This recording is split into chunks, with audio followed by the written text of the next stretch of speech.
여자들이 그 준비한 향품을 가지고 무덤에 가서 교독을 읽겠습니다.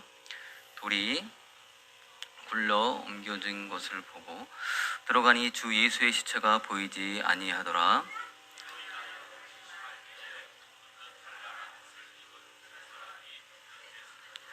여자들이 두려워 얼굴을 땅에 대니 두 사람이 이르되 어찌하여 살아있는 자를 죽은 자 가운데서 찾느냐.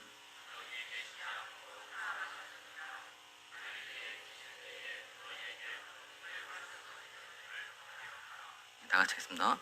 이르시기를 인자가 죄인의 손에 넘겨져 십자가에 못 박히고 제3일에 다시 살아나야 하리라 하셨느니라.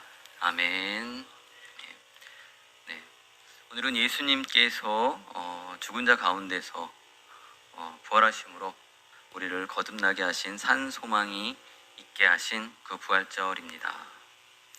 네, 우리 좌우 그리고 서로 바라보시면서 환한 미소를 지으면서 우리 새벽에 목사님이 고백의 말씀을 하셨는데요. 우리 다시 한번 그 옆에 분들을 보시면서 예수님께서 다시 사셨습니다. 한번 같이 한번 말씀해 주시겠습니다. 다시 사셨습니다. 예. 할렐루야. 예수님께서 그죠? 다시 사셨으니까는 그 다시 살았다는 그 말씀만 이렇게 나눠도 기쁨이 넘치는 것 같습니다. 예. 요즘 들어서 우리는 어찌 보면은 크게 웃어본 적이 있을까요? 저도 많지가 않은 것 같습니다. 어찌 보면 웃음을 가리켜서 달리기 운동과 같다고 합니다. 달리기 운동을 하면은 혈액순환이 잘 되어서 우리를 건강하게 해줘요. 우리들은 웃음을 지니며 기뻐하는 삶을 살아야 할 것입니다. 왜 그렇게 해야 할까요? 우리들은 기쁘고 즐거워해야 할 이유가 있기 때문입니다. 우리를 지으시고 주인 되시는 우리의 하나님, 그 하나님의 귀한 자녀이기 때문입니다. 그리고 죽음을 이기시고 부활하신 예수님 때문이지요. 저는 며칠 전 학교 운동장에서 걸으면서 운동장을 막 걷고 있는데 두 바퀴 세 바퀴 걷는데 갑자기 제 눈에 100원짜리 동전이 하나 딱 보이더라고요. 그래서 걸으면서 100원짜리 동전을 딱 보면서 제 머릿속에 갑자기 엔돌핀이 좀 돌았어요. 기분이 좋더라고요. 그래가지고 기분이 좋다 그래서 또 한 바퀴를 또 돌으면서 혹시나 또 보이지 않을까 해가지고 또 했는데 세네 바퀴 도는데 몇 번 봤어요. 그러면서 너무 기분이 좋아가지고 이게 뭐지? 내가 왜 100원 때문에 이렇게 기분이 좋지? 막 그랬었는데 그걸 생각하면서 제가 오늘 그 말씀을 준비하면서 부활하신 예수님을 생각하면서 나는 과연 이런 작은 100원 하나에 이렇게 설레이고 기뻐했었는데 나는 예수님의 부활을 생각하면서 이렇게 기뻐하고 설레이면서 좋아한 적이 그리고 그렇게 환호하면서 웃은 적이 있었나 이렇게 생각해 보았습니다. 성도님들은 많이 웃으시나요? 특히 이제 부활절을 맞았으니까는 그죠? 마음속에서 한번 웃음이 계속 참고 싶어도 계속 나올 것 같아요. 기쁨의 웃음이요. 부활하신 예수님을 바라본다고 우리 생각하시면서 우리 기쁜 그 오늘 하루가 되었으면 합니다. 우리가 느끼는 기쁨처럼 오늘 복음의 소식을 듣고 기뻐하는 그 여인들이 오늘 말씀에 나옵니다. 이 여인들은 예수님의 그 상처난 몸을 닦아드리기 위해서 향품을 가지고 무덤에 갔습니다. 예수님을 믿고 따랐던 여인들은 구원자이신 그 예수님을 따랐던 그 사람들이었습니다. 십자가에서 못 박혀 죽으신 것을 직접 바라보면서 무덤에 누우신 것을 보시고 집으로 돌아갔습니다. 금요일, 토요일 해질 때까지 안식일을 지키고 나서야 일요일 아침에 향품을 준비하여 무덤으로 향했지요.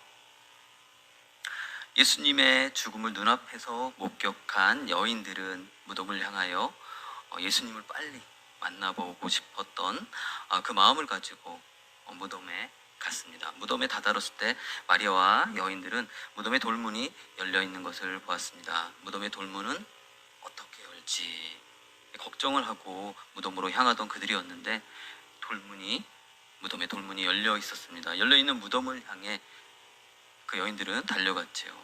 예수님의 시신에 무슨 일이 생긴 것은 아닐까 걱정스러운 마음으로 무덤 안으로 들어간 것입니다. 그곳에는 예수님이 계시지 않았죠. 세마포에 그렇게 쌓여 있어서 누워 계셨던 예수님이 보이지 않았습니다. 예수님의 시신이 보이지 않았습니다. 그 자리에는 덩그러이 예수님을 싸매고 있던 세마포만이 놓여 있었습니다. 이 여인들이 보았던, 다시 살아났던 그 모습은 예수님께서 행하셨던 그 모습을 통해서 보았던 그 기억밖에 없었습니다. 요한복음 11장에 나오는 나사로의 다시 살아난 것과 전혀 다른, 나사로는 머리에 수건을 두르고 팔다리에 배로 동이 채로 나왔지만 예수님은 그 세마포를 놓고 어디로 가신 것입니다. 네, 이 여인 중에 아마 막달라 마리아는 그 시신이 없는 것을 보고 사람들이 혹시나 훔쳐간 것은 아닐까 하면서 아마 비통한 마음으로 울고 있었을 것입니다. 예수님이 죽은 것도 아마 이 여인들에게는 너무나 슬픔이었는데 예수님의 그 시신이 사라진 것에 대해서 아마 그 슬픔에 슬픔을 더했을 것입니다. 그런 근심에 쌓였던 여인들에게 환한 빛과 함께 음성이 들려왔습니다. 본문 5절에서 7절 말씀을 우리 한번 다 같이 읽겠습니다. 여자들이 두려워 얼굴을 땅에 대니 두 사람이 이르되 어찌하여 살아있는 자를 죽은 자 가운데서 찾느냐, 여기 계시지 않고 살아나셨느니라. 갈릴리에 계실 때에 너희에게 어떻게 말씀하였는지를 기억하라. 이르시기를 인자가 죄인의 손에 넘겨져 십자가에 못 박히고 제3일에 다시 살아나야 하리라 하셨느니라. 아멘. 아멘. 네, 천사들은 첫 번째로 두려워하여 얼굴을 땅에 대고 있는 그 여인들에게 질문하였습니다. 어찌하여 살아있는 자를 죽은 자 가운데서 찾느냐. 그리고 천사는 또 이야기합니다. 십자가에 못 박히신 나사렛 예수님은 여기 계시지 않고 살아나셨다라고요. 천사는 여인들에게 갈릴리에 계실 때 어떻게 예수님께서 말씀하셨는지 기억하라 하십니다. 갈릴리에 계실 때 예수님께서는 제자들에게 말씀하셨습니다. 아마 여인들은 생각했을 것입니다. 예수님께서 갈릴리에 계실 때 어떻게 하셨죠? 네, 5,000명을 배불리 먹이신 후에 제자들에게 말씀하셨던 것입니다. 예수님의 죽음과 부활에 대해서 말씀하셨지요. 그 말씀하시기 전에 베드로의 고백을 들었습니다. 예수님은 하나님의 그리스도이십니다 라고요. 그 고백하는 소리를 듣고 예수님은 이 말을 아무에게도 이르지 말라고 하셨습니다. 왜냐하면 그 이유를 말씀하셨기 때문이죠. 여인들과 제자들에게 했던 말씀입니다. 누가복음 9장 22절의 말씀이죠. 이르시되 인자가 많은 고난을 받고 장로들과 제사장들과 서기관들에게 버림받아 죽임을 당하고 제3일에 살아나야 하리라 하시고, 네, 갈릴리에서 말씀하신 그 말씀입니다. 제자들에게. 그리고 또 18장에 보면은 인자가 이방인들에게 넘겨져 희롱을 당하고 능욕을 당하고 침 뱉음을 당하겠으며 그들은 채찍질하고 그를 죽일 것이나 그는 3일 만에 살아나리라 하시되. 네. 그러나 이 말씀을 듣고 제자들과 그 여인들은 이 말의 뜻을 알지 못했습니다. 왜냐하면 그 변화산에서 그 예수님의 변화된 그 모습을 보고 나서 제자들에게 예수님은 말씀하셨습니다. 그들이 산에서 내려올 때에 예수님께서는 그들에게 경고하듯이 이렇게 말씀하셨습니다. 인자가 죽은 자 가운데서 살아날 때까지는 본 것을 아무에게도 이르지 말라. 왜 예수님께서는 인자가 죽은 자 가운데서 살아날 때까지는 본 것을 아무에게도 말하지 말라 하셨을까요? 아마 그때가 되기 전까지는 예수님께서 죽은 자 가운데서 다시 살아나실 때까지, 그때까지는 부활의 주님을 만나기 전까지는, 그리고 또 예수님이 십자가 위에 올려 죽으신 그 사망을 이기시고 부활을 통해서만이 그 제자들은 깨달을 것이라고 말씀하신 것 같습니다.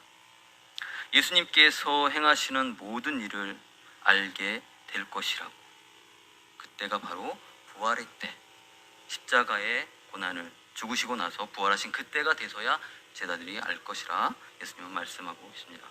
제자들은 예수님의 죽으심과 부활에 대해서 그것을 경험한 후에야 비로소 복음을 전하는 예수님의 그 사랑을 전하는 증인이 되었습니다. 먼저 예수님의 죽으심에 대해서 생각해 보겠습니다. 예수님은 골고다 언덕에서 십자가 위에서 죽음을 맞이하셨습니다.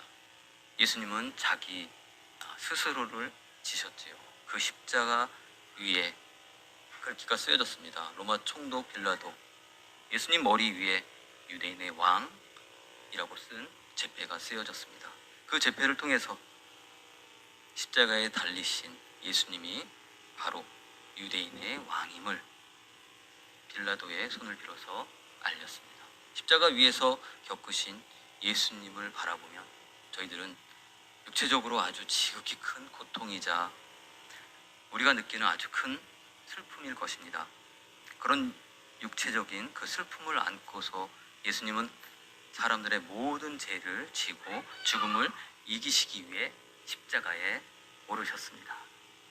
우리가 지은 죄, 그 죄가 우리를 죽음에 이르게 하므로 예수님은 십자가에서 우리를 이처럼 사랑하사 죄인처럼 우리를 대신해서 옷이 찢기고 가시 면류관을 쓰시면서 유대인들과 로마로부터 저주를 받으면서 죽으셨습니다. 그런 예수님을 본문에서는 천사가 말합니다. 다시 살아나셨다. 어찌하여 살아있는 자를 죽은 자 가운데서 찾느냐. 여기 계시지 않고 살아나셨느니라. 여기 계시지 않고 살아나셨느니라 하고 말씀하십니다. 그 말을 듣고 여인들은 믿어지지 않았습니다. 다시 살아난 경우는 예수님께서 아까 말씀하신 것 같이 예수님의 말씀으로 인해서 나사로와 몇 명뿐이었기 때문입니다. 부활하신 예수님을 믿는다는 것은 아마 쉬운 일이 아니었을 것입니다. 왜냐하면 제자들은 예루살렘에서 예수님이 왕이 되실 것을 기대했기 때문이죠. 그러나 기대와 달리 예수님은 어떻게 되었나요? 제자들이 보는 앞에서 원수들의 손에 넘겨져 죽임을 당했습니다. 그 모습을 본 제자들은 그들의 삶도 꿈도 아마 산삭 조각이 난 것 같았을 것입니다. 예수님은 이제 더 이상 그들의 희망이 될 수 없었습니다. 모든 것이 실패로 끝났다라고 제자들은 생각했기 때문이죠. 제자들이 3년 동안 예수님의 제자로 삶을 살아보면서 앞으로 그들은 생각했죠. 어떻게 살아야 할지 그들의 삶은 앞으로 생각해보면 아주 캄캄했을 것입니다. 왜냐하면 예수님께서 십자가에 돌아가셨기 때문이죠. 예수님이 다시 살아나시기 전까지 제자들은 예수님의 말씀과 그 행하신 일들이 무엇을 의미하는지 깨닫지 못했기 때문입니다. 그렇다면 예수님의 부활이 왜 그렇게 중요한 것일까요? 우리가 알고 있듯이 먼저 예수님께서는 죽은 자 가운데서 다시 살아나셨죠. 그러므로 우리 역시 죽은 자 가운데서 다시 살아나 예수님과 함께 영원히 살리라는 것을 알기 때문입니다. 영생한다는 것을 알기 때문이죠. 그러므로 예수님의 부활은 주님과 동행할 때 우리에게 무슨 일이 일어나든지 예수님의 부활은 우리의 앞날에 소망을 준다는 것을 우리는 알고 있습니다. 부활하신 예수님을 바라본다면 말이죠. 예수님께서 죽은 자 가운데서 다시 살아나셨기에 주어지는 그 무조건적인 하나님의 은혜임이 부활입니다. 예수님의 부활을 그대로 받아들인다고 해도 저절로 그것이 우리의 산소망이 되지는 않을 것입니다. 이와 같이 십자가와 부활이 반드시 함께 있을 때에만 그때에만 우리에게 산소망이 될 수 있을 것입니다. 로마서 4장 25절 말씀을 보면은 예수는 우리가 범죄한 것 때문에 내줌이 되고 또한 우리를 의롭다 하시기 위하여 살아나셨느니라. 그러므로 십자가와 부활이 함께 있을 때야만 우리는 하나님의 그 크신 능력을 지금 이 시간 누릴 수 있을 것입니다. 그 크신 하나님의 능력을 누리시는 저희들이 되기를 바랍니다. 세상은 십자가에서 죽으신 예수님에게서 아주 연약함과 패배밖에 보지 못했습니다. 예수님의 사역은 이렇게 완전히 실패로 끝난 듯 보였지만 우리에게 예수님은 부활의 모습으로 다시 보여주셨습니다. 주님께서 십자가의 죽으심으로 우리를 세상에서 구별시켜 주시고 또 세상에서 우리를 하나님의 나라로 옮겨주시고 하나님의 자녀로 삼아주셨습니다. 자녀 삼으신 하나님은 지금도 우리가 하나님의 사랑을 놓치려 할 때 이렇게 말씀하십니다. 볼지어다 내가 문 밖에 서서 두드리노니 누구든지 내 음성을 듣고 문을 열면 내가 그들에게 들어가 그와 더불어 먹고 그는 나와 더불어 먹으리라. 이기는 그에게는 내가 내 보좌에 함께 앉게 하여 주기를 내가 이기고 아버지 보좌에 함께 앉는 것과 같이 하리라.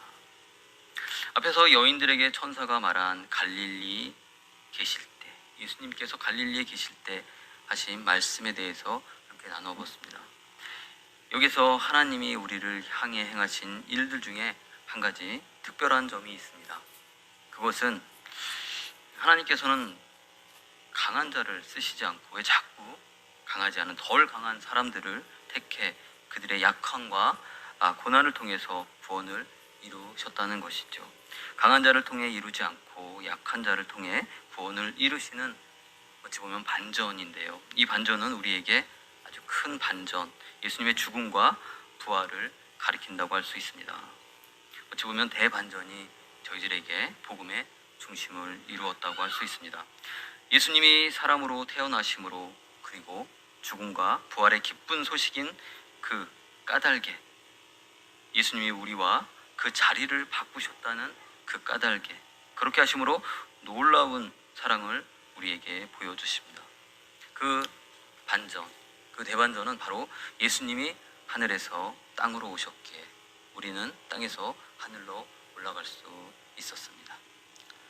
예수님이 우리의 죄가 되셨기에 우리는 죄가 되신 그분을 통해서 예수님 안에서 하나님의 의가 될 수 있었습니다. 십자가와 부활이 함께함으로 우리를 구원에 이르게 하는 방식은 처음부터 끝까지 어찌 보면 세상의 논리와 정반대였습니다. 바울은 고난 당했기 때문에 하나님께 위로를 받을 수 있었습니다. 바울은 육체의 가시를 지니고 고통 속에 있었습니다. 그는 이 가시를 없애달라고 기도했으나 하나님은 내 은혜가 내게 족하도다. 이는 내 능력이 약한 데서 온전하여 짐이라 하고 응답하였습니다. 슬픔이 기쁨을 낳고 연약한 가운데서 강하게 된다는 것은 예수님이 죽은 자 가운데서 다시 살아나셨기 때문일 것입니다. 어떤 사람이 만성 질환을 앓고 있는 그 사람에게 물었다고 합니다. 많이 아프신 것 같은데 좀 몸은 어떠세요? 라고 누가 물었을 때 그 사람은 이렇게 늘 대답했다고 합니다. 부활로 치료되지 못할 정도는 아닙니다. 라고요. 그리고 갈릴리에 계실 때 하신 말씀을 기억하라 말씀하신 것 같이 우리에게도 각자에게 갈릴리에서 말씀하신 것 같이 각자에게 아마 말씀을 주셨을 것입니다. 삶이 힘겹다 느껴질 때 그 말씀을 기억하시길 바랍니다. 부활하신 주님은 제자들에게 사명을 주셨습니다. 이 사명을 지상명령이라고 말합니다. 마태복음에 그러므로 너희는 가서 모든 민족을 제자로 삼아 아버지와 아들과 성령의 이름으로 세례를 베풀고 내가 너희에게 분부한 모든 것을 가르쳐 지키게 하라. 볼지어다 내가 세상 끝날까지 너희와 항상 함께 있으리라 하시니라. 말씀하십니다. 이 말씀이 제자들에게 여인들에게 말씀하신 갈릴리 계실 때처럼 기억되는 우리의 말씀이 되시기를 바랍니다. 바울은 갈라디아서를 통해서 내게는 우리 주 예수 그리스도 그 십자가 밖에는 결코 자랑할 것이 없으니라고 말했습니다. 우리가 자랑할 것은 예수님이 지신 그 십자가와 우리가 지고 있는 십자가와 예수님이 다시 사신 부활임을 고백해 봅니다. 여기서 오카는 목사님께서 설교한 한 부분을 인용하면서 말씀을 마치도록 합니다. 하루에도 몇 번이고 주저앉고 싶지 않겠어요. 자신감은 점점 없어지고 결국은 우울증에 빠지는 비참한 일들이 우리 주변에 많이 일어나고 있습니다. 이럴 때 우리에게 필요한 것이 있다면 뭘까요? 바로 힘입니다. 힘이요. 세상을 살 수 있게 하는 힘이요. 벌떡 일어나게 하는 힘이요. 자존심을 살려주는 힘이요. 절대로 기죽지 않게 하는 힘이요. 비틀거릴 때마다 붙들어주는 강한 손이요. 어떤 형편에든지 자족하면서 감사할 수 있게 만든 힘이요. 힘이 필요해요. 힘이 필요해요. 세상을 살기 위해 힘이 필요해요. 내 안에 없는 힘이 필요해요. 밖으로부터 오는 힘이 필요해요. 아마 그 힘이 예수님의 십자가이며 우리의 십자가이며 부활하신 예수님임을 고백해 봅니다.